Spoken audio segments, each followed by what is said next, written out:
So my talk today is about dowsing to access the universal field. And I'm Dan Brock, and I want you to enjoy the show. So I'm going to go through this presentation. It is going to be recorded, and this whole presentation is recorded, so you can do it later. And if you would like to email me directly, you can email me at dan@dlbrock.com. Let's talk about the basics of dowsing. Dowsing is a very ancient method of gaining information, and it has origins that go back into the mists of time.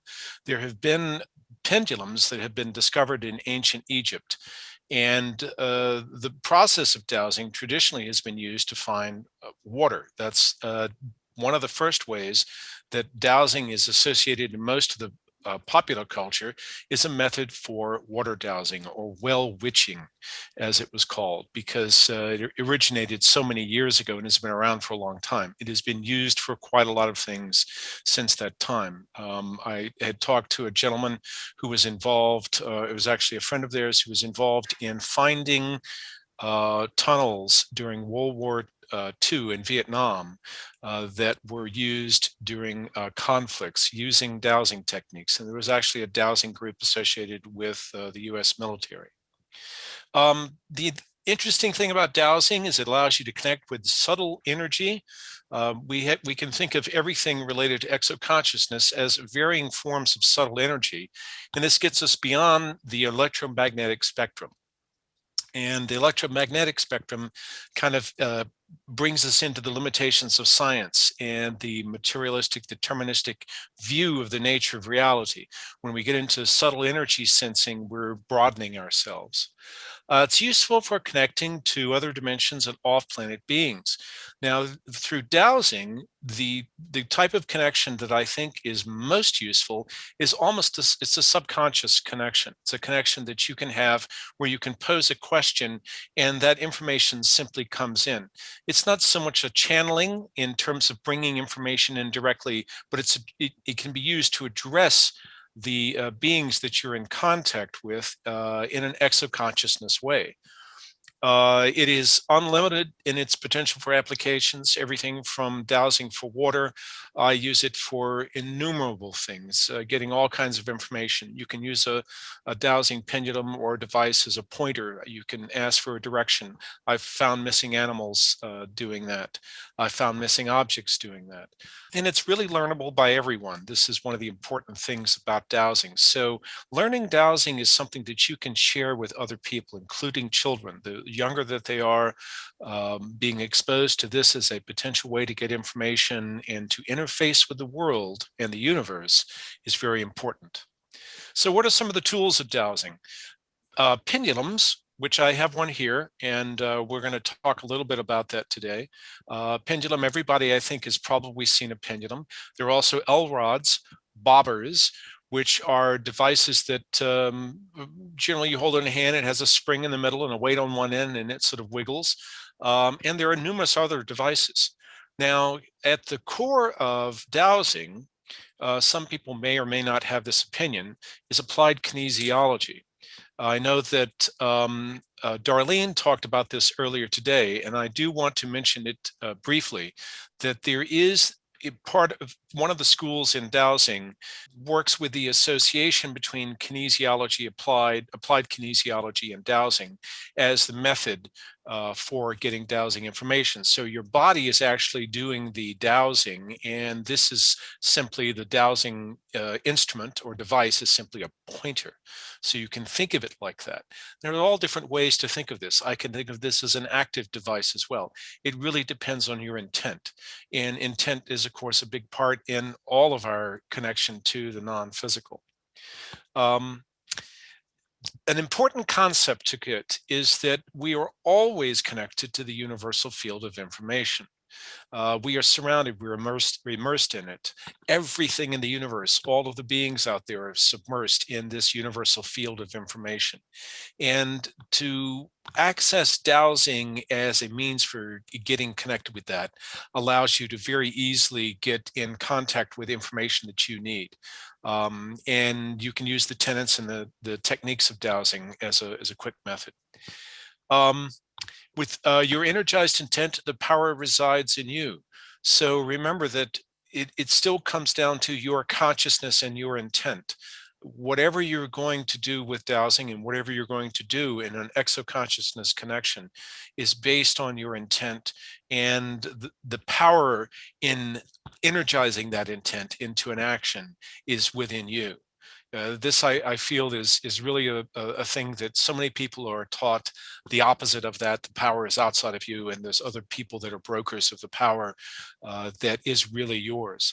We are infinite spiritual beings, and everybody has heard the phrase, we are spiritual beings having a physical experience. And I really, really think that's true. So let's keep that in mind. So what other types of dowsing are there? Well, there are different traditions and cultures associated with dowsing. There is a tradition in Europe and specifically in Britain that's a little bit different than the United States. For instance, in the United States, the sort of origins of dowsing as a community and how it's approached was a little bit more soft around the edges than some of the methods used in British dowsing. I find that British dowsing is quite interesting, but it quite often involves a much more technical approach to the process of dowsing. Now, this can be very useful. However, it does move us in a little bit different direction in terms of how we have to formulate our intent in connecting with the dowsing to get information. I have some books here. This is a really interesting book I got. Let's see if I can hold that up and make that. Well, maybe I can't get that to quite appear. There it is.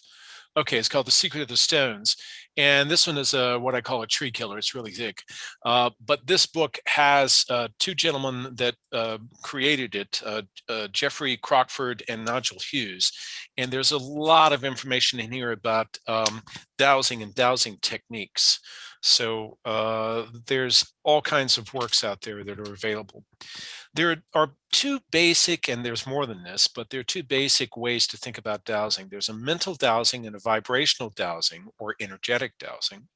And what we're going to be focusing on is sort of a hybrid combination of those. Mental dowsing involves the process of creating a program and using that program as a verbal expression or a mental verbal expression or a written expression in order to get the information that you're after.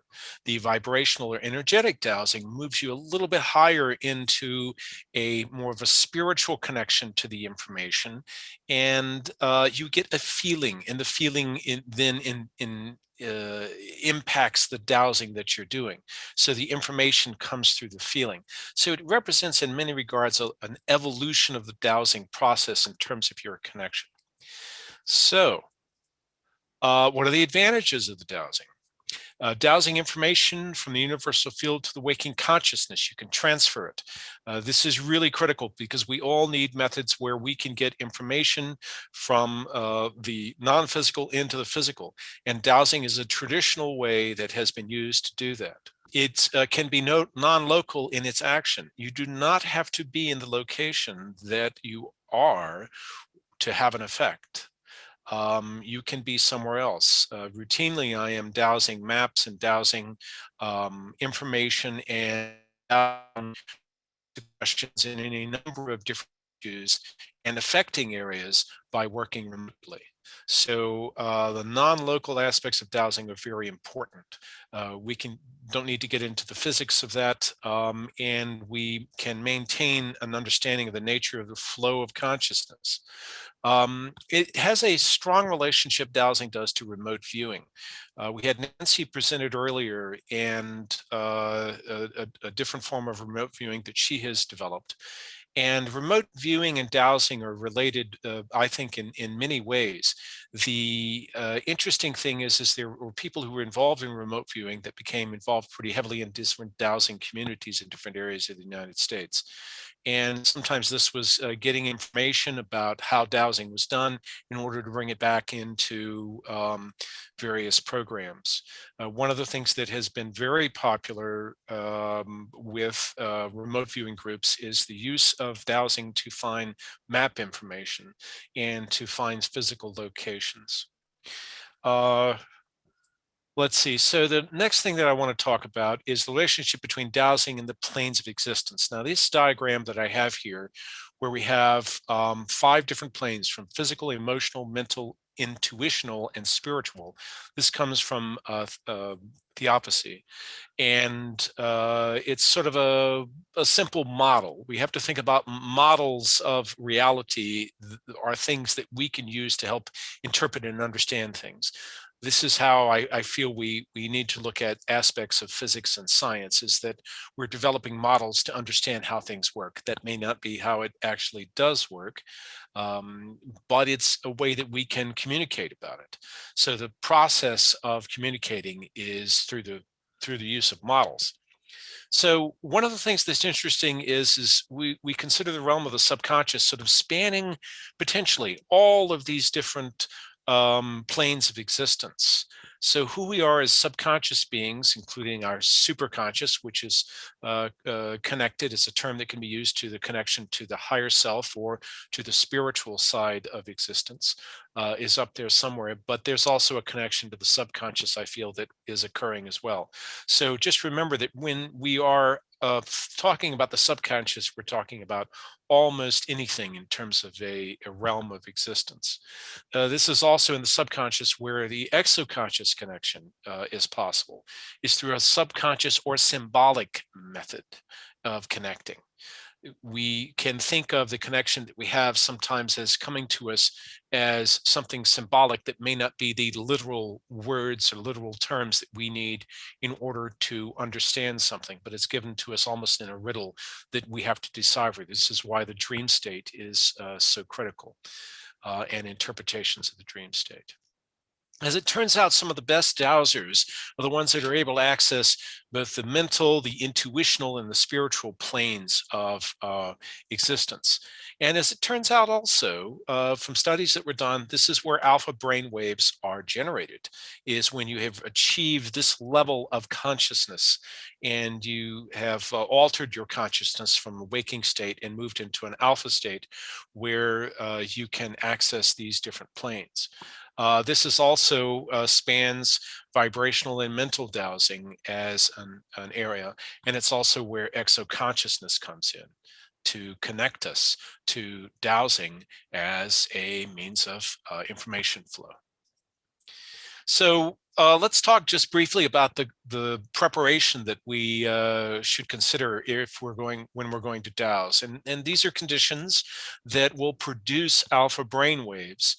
So the first thing is to be relaxed. I mean, these are very general terms, but I want you to understand this because it does represent an evolution in our ability to dowse.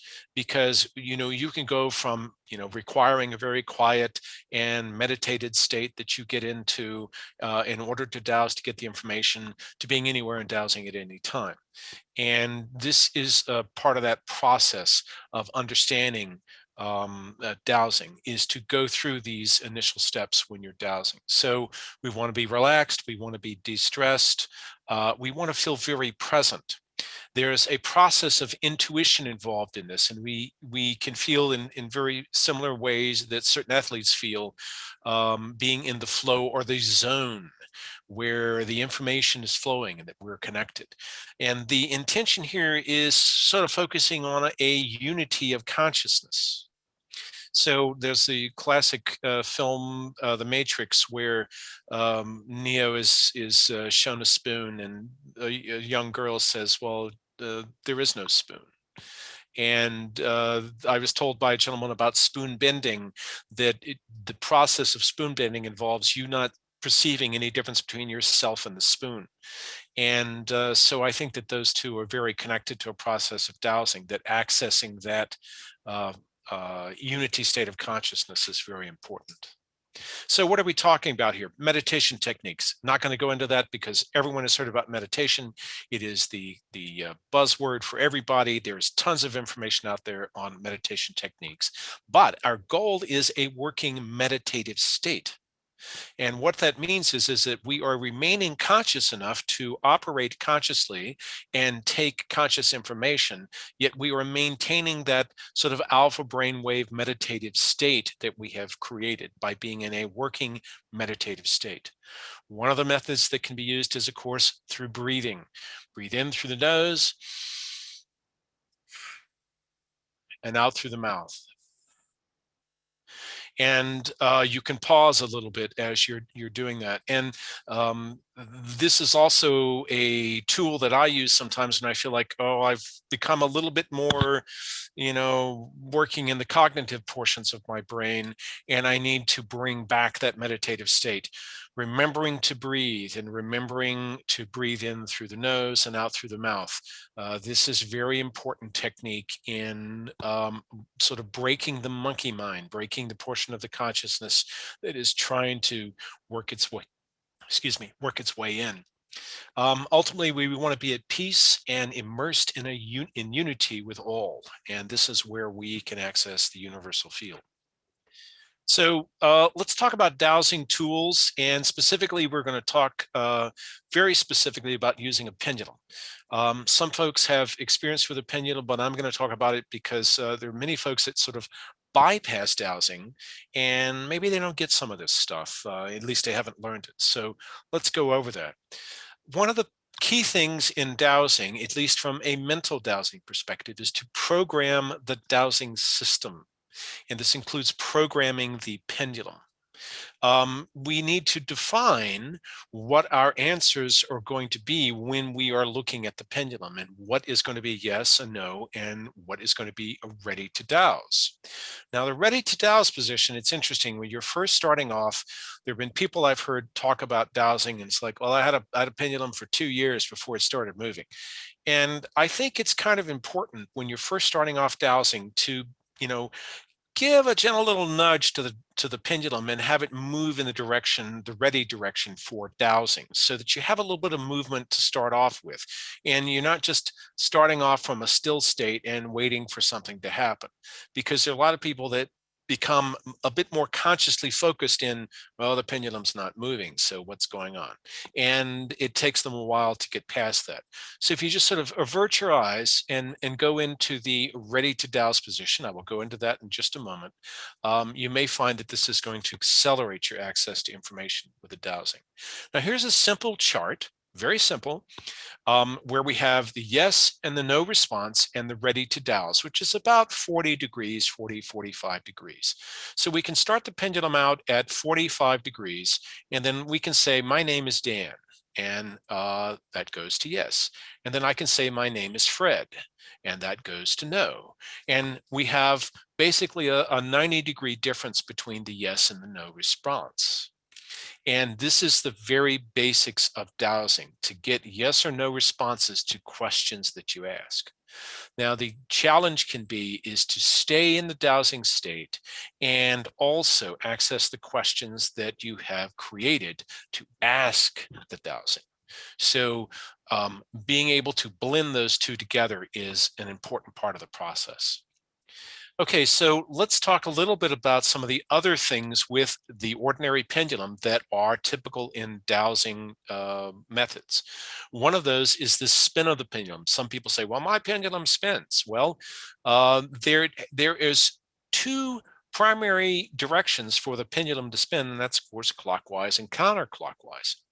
Well, as it turns out, the clockwise spin is generally thought of. Now, you can have it spin counterclockwise, and you can program it to be any way that you want. When I first started out, no was straight ahead and yes was to the right. But one day I decided, oh, I need to change that around, because most people are straight ahead is yes and this way is no. So I reprogrammed that, and it's never changed since. From literally the moment that I spoke the words, okay, I'm going to program my pendulum for yes to be in this direction and no to be in the other direction. From then on, it went in that direction. So charging a beneficial energy into any sort of environment, using dowsing or using a pendulum as a tool to sort of direct your intention, and we can think of it that way. Some people like to think of the tool, the pendulum, actually having the capability to direct energy, and you can certainly do that. I look at it as sort of a pointer and an indicator to me. It's kind of like if you think when you're driving a car, if you reach into the instrument panel and you take the needle and you turn it to 100, you're not going 100 miles an hour. That's just an indicator, right? It's going to tell you, the speedometer is going to tell you how fast the car is going, but you can't grab the speedometer and go that speed. I feel kind of the same way, but that doesn't mean that you don't have a different belief system that you've applied to the process of dowsing. So counterclockwise spin is for neutralizing energy. Now, you can see that simply in the diagram as clockwise from the point of view here of a person looking forward, and this is you're looking down on the pendulum. So please remember that you're looking down and you're seeing a clockwise movement, okay? And then if you are looking down on the pendulum, you will see a counterclockwise movement is neutralize. And the purpose of the charge and the discharge or neutralize is that sometimes we have to direct energy, and you can use the pendulum as a means to direct energy and the intention that you have with directing energy. If you want to clear a situation, you want to clear yourself, you want to clear an individual, you want to clear all non-beneficial entities or energy in a space, you can use the pendulum and you can simply charge the area. First, we may want to neutralize what's not beneficial, and then at a certain point, once you have completely neutralized everything, the pendulum will stop moving, and then you can charge in beneficial. Now, the general idea is that whenever we remove something that's non-beneficial, we want to bring in something that is beneficial. And that is the purpose of having the charge and discharge function of the pendulum. Now, there are a couple of canons in dowsing, at least in the United States, and the systems that have been employed here about how to approach asking questions. One of those is permission. Generally speaking, you should always have permission for whatever you do. Asking questions, getting permission from the universe, and of course, permission from the individual to dowse for that individual. Sometimes you can dowse without having that person's direct permission, verbal permission, and you can address their higher self. Okay, so the general questions are: may I, can I, should I?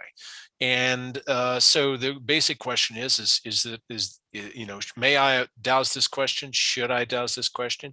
Can I dowse this question for my friend? And sometimes for under the should I, there's a time component of this. I know that we talked about timelines earlier, and it's important to consider the idea that dowsing can, for us in a temporal setting where there is a flow of time, we want to have an answer for right now. Sometimes you may get an answer, oh, well, it says yes. Well, that turns out that yes is for next week or last month or 5 years ago or 10 years from now. And so asking sometimes if you get a should I and it comes up no, you may ask, is it appropriate at this time? Or should I at this time dowse this question? So that's an important consideration for some individuals. Now, asking a question. There was a discussion earlier about by Nancy that the range of answers depends on the range of the questions. And this is very important concept to get. We want to make sure that we state or write the question to solidify the query. So there can be some, talking on the phone type of thing where you pass the message down the line and it's different by the time you get to the end of the line. You need some clarity in the questions that you are going to ask the dowsing. Sometimes simply having a notepad in front of you and writing the questions out is going to be critical to getting an accurate response, and you want accuracy in your dowsing. We're going to talk about accuracy in a little bit. Okay, so stating clearly the question or writing the question down are two important ways in which you need to do that, and it's a step that's important. You have to be careful of the definitions and the usage of words in your question writing. You need to treat it almost like a legal statement, and this is in the mental dowsing territory here for the type of dowsing that you're involved in, which is a little bit more physical. It's a little bit more tied to our physical process. So you're in a sense sort of creating, as some folks have mentioned earlier, a contract with the universe about the information that you're trying to get. And that contract has to be worded correctly because, well, we depend a lot in the conscious world on words to define accurately what we are doing. So our usage of words and our definitions that we employ are critical. So be aware of that. And remember, you're dowsing with the simple yes and no dowsing methods. You're dowsing for a yes and no response in your questions. So you may have to change the nature of your question so that it will receive a yes or no response. Sometimes people will receive a, dowsing ready position, or the pendulum doesn't move at all, then and generally what that means is the question's not appropriate at this time. I can't answer this question. There is no yes or no. So the question needs to be reworded. So be aware of that. Now, there are alternatives to the yes and no process for dowsing. And this is very important because yes or no leaves you in a very much a polarized, a pattern where you're only going to be in one of two extremes in terms of getting an answer. And I think it leads you down a logical path sometimes that is not as useful. So I want to introduce to you in dowsing the idea of grading your dowsing. And grading responses, for instance, one individual or some people use a percentage scale from 0% to 100%. So I can ask a question, is this person the right person to be with me? Well, that's not a very full question. And there's a consciousness component to the nature of the question. And maybe I get a percentage that it's only 20%, but the question is really vague. And then the answer may be really vague too, based on the question being vague. So it needs to be very specific. You can advance this even further, and this is what I've done, and I find it very useful for dowsing to get a grading of information. So you can have a series of different objects that, for instance, you want to grade relative to each other, and you can use dowsing as a means to grade those. This is extremely helpful in trying to answer questions where you have a series of potential answers, where you have a question and you have five areas that you want to apply to it. How does this question apply to this entity, to that entity, that entity, to that entity? And the issue here also is you have to be careful again about the wording of your question and adjust the wording of your question because you're going beyond the yes or no responses. So be aware of that. Now, dowsing charts, and that you can think of that as two ways: dowsing charts and dowsing charts. You can use charts and douse the charts, or you can have charts that you have created that you douse. So I want to introduce that concept because it's an important concept. You can take a blank piece of paper, and I have just removed the yes or no content here, and you can write in anything that you want into this um, blank chart and be able to douse it and get a yes or no response. Or get a response, I'm sorry, not yes or no, but get a response that is going to go to that specific answer. So for instance, if there's 10 foods that you're curious about,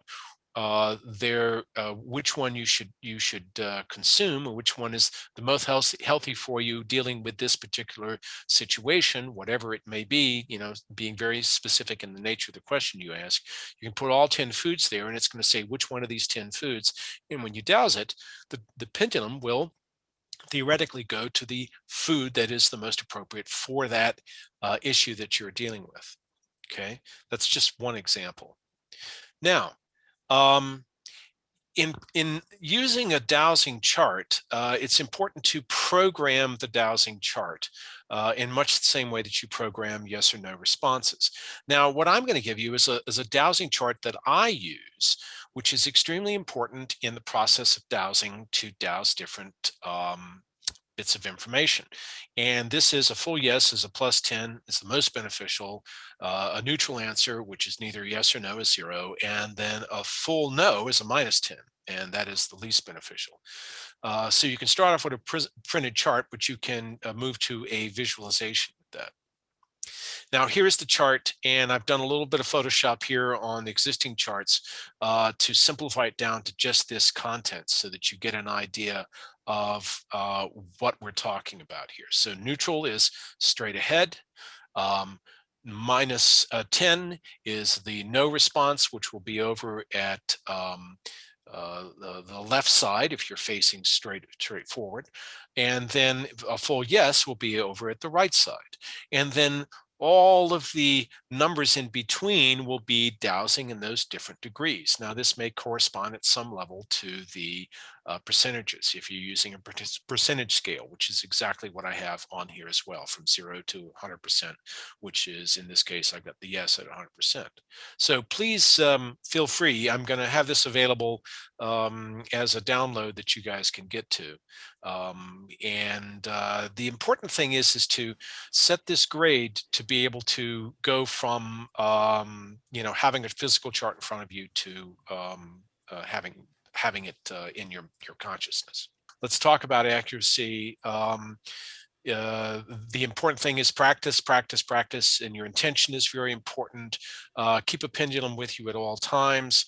It's important to connect with a community because there are other people that are dowsers that have all kinds of different experience. Now, there are exercises. One of those exercises is to use a candle. You can use the candle, and the objective is that you focus your attention for 10 minutes on the candle. And if your focus wanders, then you restart the timer. So this is a very simple exercise to use. So you can put a candle in front of you, and the goal is you successfully focus your attention distraction-free for at least 10 minutes. Then the other exercise is a dowsing accuracy exercise. We use the candle for getting our attention going, and then here's a deck of cards. Well, very simply, you're going to use dowsing to divide a deck of cards randomly shuffled into the various colors, red or black. And then you're going to count the accuracy of your dowsing, and your goal is going to be 75% accurate. So that's actually pretty significant. 5% over 50, 55% is considered statistically significant in terms of accuracy. So dowsing here is 75. There are individuals who say that, they have 100% accuracy. Now, in terms of the organizations and communities, there's American Society of Dowsers, Canadian Society of Dowsers, and then British Society of Dowsers. I can't say society. And this is a resource that's very important for beginning dowsers to get the dowsing information down and the protocols used here in the United States. It's by a gentleman named Walt Woods, and it's called Letter to Robin. They have a website that is available where you can go and download a PDF in English of this. And I think they're up to version 10 of this document, so it's become quite expansive. And what is the relationship to dowsing and exoconsciousness?